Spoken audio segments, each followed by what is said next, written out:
My name is Akash Chidambar. Basically, I'm a fashion designer as well as a costume designer for movies. Actually, I've been working from past 22 years actually, and been very practically chosen for drape styles. We do it on a body form. So we take the fabrics, we try to pleat it, we try to do gatherings, everything dimensionally, 3-dimensionally. So your work will be visible. First, we have freestyle draping. So just not to make it complicated, I'll do freestyle draping actually. You observe it, and after that, how I draft it on the table, I'll just show you actually. Okay. So just a cowl neck gown will drape it actually. Will not keep it too much complicated. Half of this that goes in the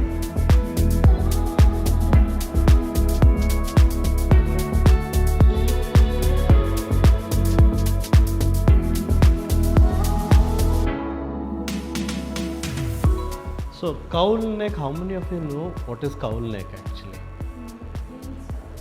There is excess of fabric which is draped in front of the neck actually. So basically you have more fabric, like how you drape a dupatta. So the same technique actually. Here I am giving that excess.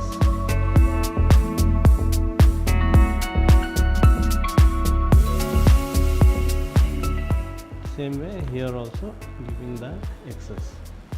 So don't drag the fabric, pin it. Smoothen it, pin it.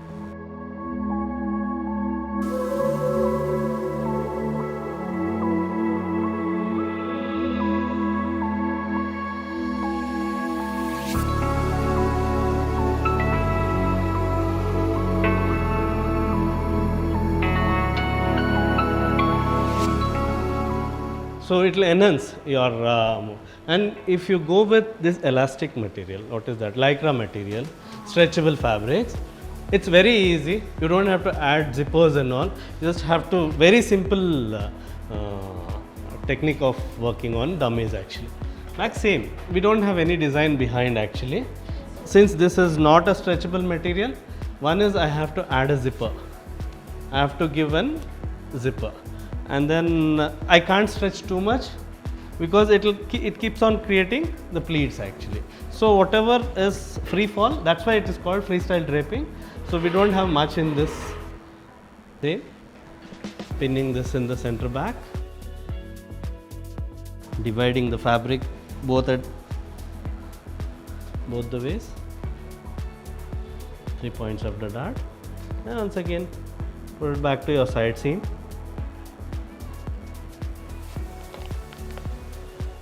This you can drape half also and then put it on table, cut the fabric on fold, and you can make it actually.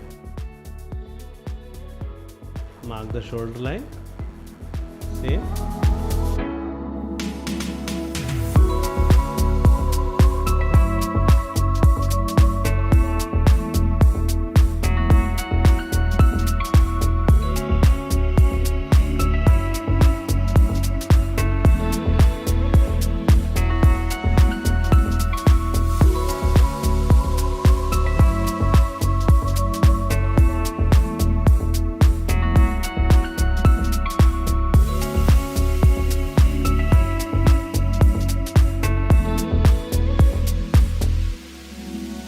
The width of the fabric. If the width of the fabric is more, you can do with the same fabric. If the width of the fabric is less, so then you will have to have little more fabric. So after this, how you get into the garment construction is a different part. Same ಅದ್ರ ಮೇಲೆ ಮಾಡಿದ್ರೆ ಆರಾಮಾಗಿ fit ಆಗ್ತಾರೆ. ಒಂದು ಈಗ ಈ measurement ಅವ್ರಿಗೆ ಮ್ಯಾಚೇ ಆಗಲ್ಲ. ನಿಮ್ಗೊಂದು ಚೆಸ್ಟ್ ಲೈನು, ವೇಸ್ಟ್ ಲೈನ್ ಎಲ್ಲ ಬರದೆ ಗೊತ್ತಾ, ಅದನ್ನೆಲ್ಲ ನೀವು ಆ ಲೈನ್ಸ್ ಎಲ್ಲ ಇದ್ರ ಮೇಲೆ ತೊಗೊಂಡ್ಬಿಡ್ಬೇಕು. ಒಂದು ಕಾಲು ಈ ಕಡೆ 5 ಇಂಚ್ ಬಂತ್ರಾ, ಸೊ ಆಬ್ವಿಯಸ್ ಆಗಿ ದೊಡ್ಡದಾಗಿ ಹೋಗ್ಬಿಡುತ್ತಾ, ಅಷ್ಟೇ ಮೆಥಡ್.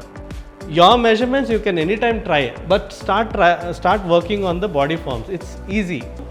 Technical terms ಅದೇ ಯೂಸ್ ಮಾಡಿರ್ತೀನಿ ನಾನು. Shoulder cross front, centre front, side seam, princess line, centre front, cross back, ಇದು centre back, waist line, empire line, blouse length. So ಇವೆಲ್ಲ ಸ್ಟ್ಯಾಂಡರ್ಡ್ ಇರುತ್ತೆ. ನಿಮಗೆ ಒಂದು ಬ್ಲೌಸ್ ಮಾಡಬೇಕಂದ್ರೆ ಅದು ಎಂಪೈರ್ ಲೈನಲ್ಲೇ ಮುಗಿಯುತ್ತೆ. ಸೊ ನೀವು ಬೇಸಿಕಾಗಿ ಏನು ಮಾಡಬೇಕು, ಡ್ರೇಪ್ಸ್ ಎಲ್ಲಿದೆ, ನನ್ನ ಕ್ಲಾಸಿಗೆ ಬರೋವಾಗ ಡ್ರೇಪ್ಸು, ಪಿಕ್ಚರ್ಸು, ಇಲ್ಲಿ ನಾವು ಡ್ರೇಪ್ ನೋಡಿದ್ರೆ ಇದು ಹೆಂಗೆ ಮಾಡಬೇಕು ಅಂತ ಪ್ರತಿಯೊಬ್ಬರು ನೀವು ಒಂದೊಂದು ಕ್ವೆಶನ್ ಇಟ್ಕೊಂಡು ಬಂದರೆ, ಪಿಕ್ಚರ್ನ ಇಮಿಡಿಯೇಟಾಗಿ ಸರ್ವ್ ಮಾಡಿಬಿಟ್ಟು ಇದು ಹೆಂಗೆ ಮಾಡಬೇಕು ಅಂತ ಕೇಳಿದ್ರೆ ನನಗೆ ನೀವೇನು ಅರ್ಥ ಮಾಡ್ಕೊಂಡಿದ್ದೀರಾ ಅಂತ ನನಗೆ ಗೊತ್ತಾಗುತ್ತೆ. ಅದು ಪ್ಲಸ್ ಇಂಟರ್ನ್ಯಾಷನಲ್ ಟೆಕ್ನಿಕ್ ಇದು, ನಿಮ್ಗೆ ಎಲ್ಲೋದ್ರೂ ಇದರದ್ದು ಮಾರ್ಕೆಟ್ ಚೆನ್ನಾಗಿದೆ. ಮಾಡ್ಬೋದು ಸಿಂಗಲ್ ಶೋಲ್ಡರ್ ಕೌಲ್ಸ್ ಮಾಡ್ಬೋದು. ಕೌಲ್ ನೆಕ್ ಬೇಸಿಕ್ಕು ನಿಮ್ಗೆ ಈ ಕಾರ್ಸೆಟ್ ಟಾಪ್ಸ್ ಎಲ್ಲ ಬರುತ್ತಲ್ರ, ಕೌಲ್ ನೆಕ್ ಎಲ್ಲ ಬರುತ್ತೆ ಅದರಲ್ಲಿ. ನೀವು ಇವಾಗ ಇದನ್ನು ಬೇಸಾಗಿ ಇಟ್ಕೊಂಡು ಡಿಸೈನ್ ಮಾಡೋಕ್ಕೆ ಟ್ರೈ ಮಾಡಿ. ನೀವೊಂದು ಬಾಡಿ ಇದು ಏನು ಮ್ಯಾನಿಕ್ವಿನ್ ಮೇಲೆ ಒಂದು ಕ್ರೋಕಿ ಮಾಡಿಬಿಟ್ಟು ಅದರಲ್ಲಿ ಡ್ರೇಪ್ಸ್ ಆ್ಯಡ್ ಮಾಡಿ ನಿಮ್ಗೆ ಓಕೆ ಇಲ್ಲಿ ಮಾಡ್ಬೋದು ಅಂತ ರೆಫರೆನ್ಸ್ಗೆ ನೀವು ಪಿಕ್ಚರ್ಸ್ನ ಸೆಲೆಕ್ಟ್ ಮಾಡ್ಕೋಬೋದು. ಸೊ ಈ ರೆಫರೆನ್ಸು ಈ ಪಿಕ್ಚರ್ ನಾನು ಡಿಸೈನ್ ಮಾಡಿದ್ದೀನಿ ಅಂತ ಬಂದರೆ ಅದು ಹೇಗೆ ಮಾಡಬೇಕು ಅಂತೇಳಿ ನಾವು ವರ್ಕ್ಶಾಪಲ್ಲಿ ತೊಗೊಂಡು ಸಿಂಗಲ್ ಲೇಯರ್ದು ನಾನು ನಿಮ್ಗೆ ತೋರಿಸ್ಕೊಡ್ತಾ ಇದ್ದೀನಿ. ಲೈನಿಂಗು ನಾನು ತೋರಿಸ್ಕೊಡ್ತೀನಿ. ಟೆಕ್ನಿಕಲ್ ಟರ್ಮ್ಸ್ ಏನಿದು ನಾನು ಹೆಂಗೆ ಎಕ್ಸ್ಪ್ಲೇನ್ ಮಾಡ್ಬೋದು ನಾನು ಅವ್ರಿಗೆ. ಇವಾಗ ಒಂದು ಟೇಲರ್ಗೆ ನೀವು ಎಕ್ಸ್ಪ್ಲೇನ್ ಮಾಡ್ತಾ ಇದ್ದೀರಾ, ಯಾವ ಟರ್ಮ್ಸ್ ಯೂಸ್ ಮಾಡಿ ಅವ್ರಿಗೆ ಎಕ್ಸ್ಪ್ಲೇನ್ ಮಾಡಿದ್ರೆ ಅರ್ಥ ಆಗುತ್ತೆ. ಸೊ ಅದೆಲ್ಲ ಟೆಕ್ನಿಕಲ್ ಟರ್ಮ್ಸ್ನ ನೀವು ಬರ್ಕೊಂಡು ಅದರದ್ದೊಂದು ಪ್ರಾಕ್ಟಿಕಲಾಗಿ ಒಂದು ಚಿಕ್ಕದಾಗಿ ಸ್ವ್ಯಾಚ್ ಮಾಡಿ ಒಂದು ಬುಕ್ಕಲ್ಲಿ ಇಟ್ಕೊಂಡು ನೀವು ಹೋಗ್ತಾ ಇದ್ರೆ ತಿರ್ಗಾ ನಾವು ಹಾಫಲ್ಲಿ ಡಬಲ್ ಮಾಡ್ಕೊಂಡು ಮಾಡಿದ್ರೆ ಟೈಟೋ ಲೂಸು ಏನೋ ಒಂದು ಆಗ್ತಾ ಇರುತ್ತೆ.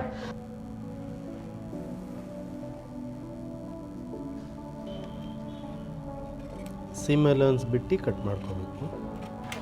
ಡ್ರೇಪಿಂಗ್ ಇದ್ದಾಗ ನೀವು ಎಲ್ಲಿ ಡ್ರೇಪಿಂಗ್ ಮಾಡಿರ್ತೀರಿ, ಇವಾಗ ಇಲ್ಲಿಂದ ಇಲ್ಲಿಗೆ ಒಂದು ಡ್ರೇಪ್ ಮಾಡಿರ್ತೀರಿ ಅಂದ್ಕೊಳ್ಳಿ, ನಾನು ಉಲ್ಟಾನಲ್ಲಿ ಮಾಡಿದಾಗ ಇಲ್ಲಿಗೆ ಬಂದಿರುತ್ತದು ಡ್ರೇಪ್. ಇಲ್ಲ ರೈಟ್ ಟು ಲೆಫ್ಟ್ ಕಾನ್ಸೆಪ್ಟ್ ಬರೋದ್ರಿಂದ ಯಾವಾಗಲೂ ಡ್ರೇಪಿಂಗ್ದು ರೈಟ್ ಸೈಡಲ್ಲೇ ಮಾರ್ಕಿಂಗ್ ಮಾಡಿ. ಮಾರ್ಕಿಂಗ್ ಮಾಡೋವಾಗ ಪರ್ಮನೆಂಟ್ ಮಾರ್ಕರ್ಗಳು ಯೂಸ್ ಮಾಡೋಕೆ ಹೋಗ್ಬೇಡಿ. ಈ ಥರ ಟೆಂಪ್ರರಿ ಮಾರ್ಕರ್ಗಳು ಯೂಸ್ ಮಾಡಿದ್ರೆ ಹೋಗಿಬಿಡುತ್ತೆ. ಸೊ ಎಲ್ಲಿ ಆ ಡ್ರೇಪ್ ಬರುತ್ತೆ ಅನ್ನೋದು ಈಸಿಯಾಗಿ ಗೊತ್ತಾಗುತ್ತೆ ನೀವು ರೈಟ್ ಸೈಡಿಂದನೇ ನೋಡಿದ್ರೆ ಅಷ್ಟೇ.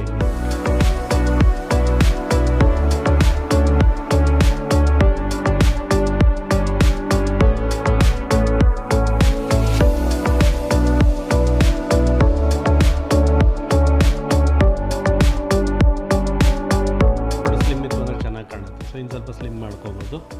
ಬ್ಯಾಕಲ್ಲಿ ಇಷ್ಟೇ ಜಿಪ್ ಸಾಕು.